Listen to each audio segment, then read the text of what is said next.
ஆவடி அருகே இந்து கல்லூரி ரயில் நிலையத்தில் கஞ்சா போதையில் இளைஞர்கள் பொதுமக்களை தாக்கிய சம்பவம் அதிர்ச்சியை ஏற்படுத்தியுள்ளது. ரயிலுக்காக காத்திருந்த பயணிகளை பிளாஸ்டிக் பைப்பால் வயது வித்தியாசம் இல்லாமல் கண்மூடித்தனமாக தாக்கிய வீடியோ சமூக ஊடகங்களில் வைரலாகியுள்ளது.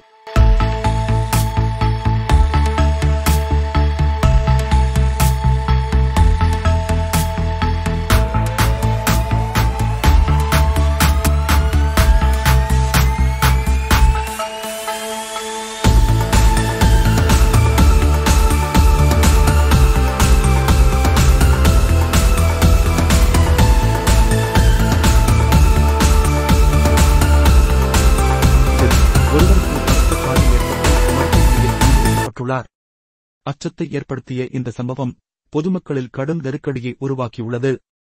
இச்சம்பவத்திற்காக ஆவடி ரயில்வே போலீசார் வழக்கு பதிவு செய்து தாக்குதலில் ஈடுபட்ட இளைஞர்களை தீவிரமாக தேடி வருகின்றனர்.